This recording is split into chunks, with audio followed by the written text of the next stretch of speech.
السلام علیکم۔ Railway station Lahore سے براستہ لنڈا بازار دہلی دروازہ کی طرف آئیں تو بازار کے اختتام پر میلاد چوک ہے۔ اس چوک سے بائیں طرف چند گز کے فاصلے پر برلب سڑک سیدھے ہاتھ ایک احاطہ ہے۔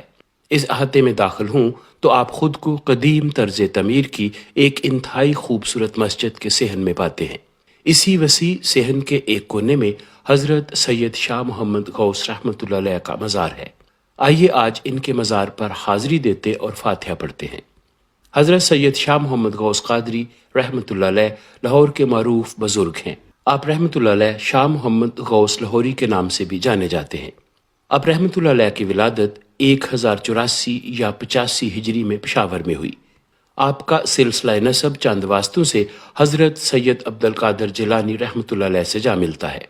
آپ کے والد بزرگوار کا اسم گرامی ابو البرکات سید حسن پشاوری تھا، جو بڑے مخیر بزرگ اور ولی کامل تھے۔ حضرت سید شاہ محمد غوث رحمۃ اللہ علیہ کی تعلیم و تربیت اپنے والد محترم کے زیر سایہ ہوئی۔ صاحب تذکرہ اولیاء پاک و ہند لکھتے ہیں، آپ نے حروف شناسی کے بعد اپنے والد ماجد سے قرآن کریم پڑھنا شروع کیا، مگر 7 سال کی عمر تک آپ کو اس میں خاطر خواہ کامیابی حاصل نہ ہوئی، بلکہ ذہن نے کام ہی نہ کیا۔ پھر آپ کے والد کی دعا سے آپ کا سینہ علوم و فنون کے لیے کھل گیا، چنانچہ آپ رحمۃ اللہ علیہ نے قرآن کریم پڑھ لیا۔ اس کے بعد عربی اور فارسی کی تعلیم حاصل کی اور 18 یا 19 سال کی عمر میں آپ رحمۃ اللہ علیہ نے تمام رسمی علوم کی تکمیل کر لی۔ دوران تعلیم ہی آپ رحمۃ اللہ علیہ میں اسرار باطنی حاصل کرنے کا شوق پیدا ہوا، لہٰذا تعلیمی سرگرمیوں سے جو وقت بچتا اسے اللہ والوں کی صحبت میں گزارا کرتے۔ آپ پشاور میں حافظ عبد الغفور نقشبندی اور اٹک میں شیخ یحییٰ رحمۃ اللہ علیہ کے مجالس میں حاضر ہوتے اور فیض حاصل کرتے۔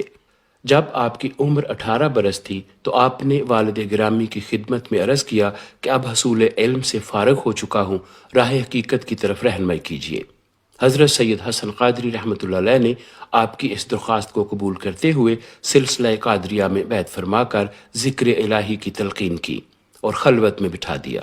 آپ 6 سال تک ریاضت و عبادت میں مصروف رہے اور سلوک و معرفت کی منازل طے کیں۔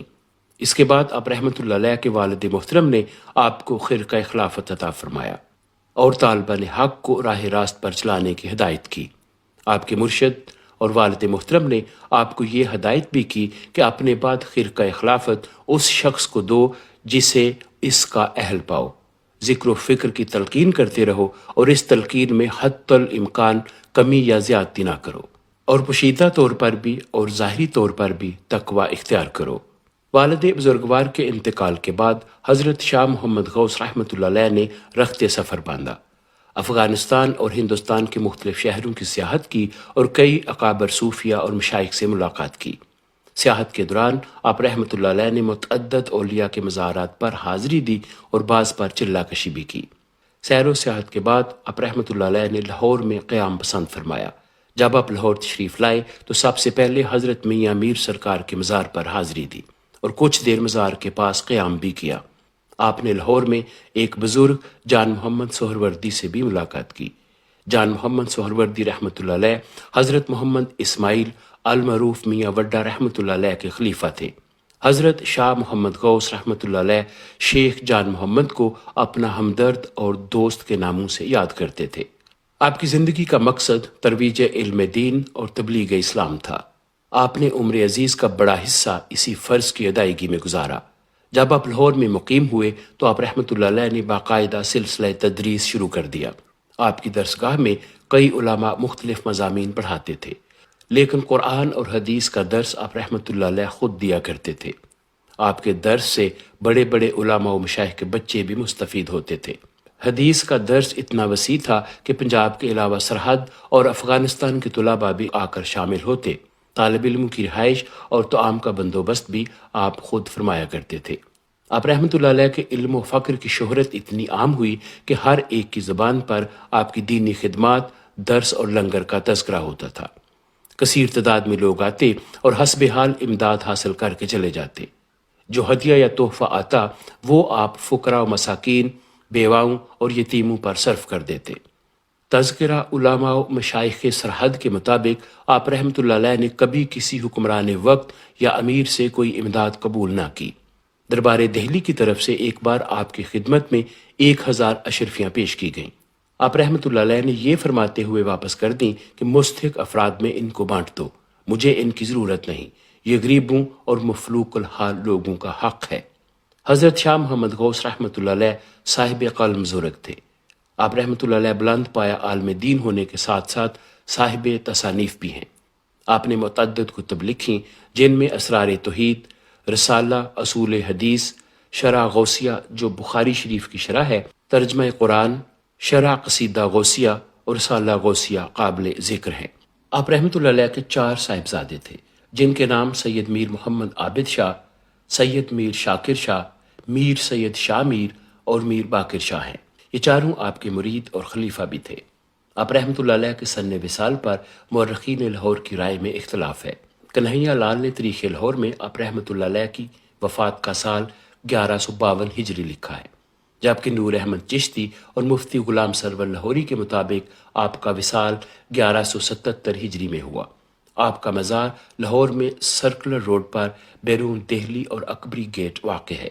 مفتی غلام سرور لاہوری خزینۃ الاسفیہ میں آپ رحمۃ اللہ علیہ کے مزار کے حوالے سے ایک قصہ لکھتے ہیں کہ رنجیت سنگھ کا پوتا نونہال سنگھ جب لاہور میں برسر حکومت تھا تو اس نے ایک انگریز مشیر کی تجویز سے لاہور شہر کے ارد گرد دور دور تک درخت اور عمارات گرا کر میدان بنانے کا منصوبہ بنایا۔ چنانچہ اس تجویز کے تحت بہت سے درخت اور عمارتیں گرا دی گئیں۔ جب حضرت شاہ محمد غوث رحمۃ اللہ علیہ کے مزار کی عمارتوں اور درختوں کو گرانے کی باری آئی اور کچھ بیرونی درخت اور عمارتیں گرائی جا چکیں اور اندرونی چاردیواری کی نوبت آئی تو نونہال سنگھ کا باپ کھڑک سنگھ مر گیا۔ جب بیٹا باپ کی لاش کو جلا کر واپس آیا، قلعہ میں داخل ہوا تو قلعہ لاہور کی دیوار سے ایک پتھر گر کر اس کے سر پر آ پڑا، جس کے صدمے سے وہ ہلاک ہو گیا۔ یہ واقعہ 1840 میں رونما ہوا اور اس کی وہ تمام تجاویز دھری کی دھری رہ گئیں۔ کنہیا لال تاریخ لاہور میں لکھتے ہیں کہ اس واقعے کے وقوع سے تمام شہر میں شور ہو گیا کہ نونہال سنگھ پر یہ صدمہ مزار شاہ محمد غوث کے سبب آیا ہے۔ فی الفور مسمار شدہ عمارت دوبارہ بننی شروع ہو گئی اور چند سال بعد وہی درخت جو کاٹے گئے تھے پھر شاخیں پھوٹ کر سرسبز ہو گئے اور مکان کی رونق بدستور ہو گئی۔ ناظرین، اس ولاگ میں آپ نے حضرت محمد اسماعیل المعروف میاں وڈا رحمۃ اللہ علیہ اور حضرت میاں میر سرکار کا ذکر سنا۔ ان دونوں حضرات کے حالات زندگی پر الگ سے ولاگ موجود ہیں جن کے لنک ڈسکرپشن میں دے دیے گئے ہیں، آپ چاہیں تو وہ بھی دیکھ سکتے ہیں۔ اگر آپ کو یہ کاوش اچھی لگی ہو تو ہمارا چینل سبسکرائب، ویڈیو کو لائک اور شیئر ضرور کیجیے گا۔ آج کے لیے اتنا ہی، اس کے ساتھ ہی اجازت دیجیے، اپنا خیال رکھیے گا۔ خدا حافظ۔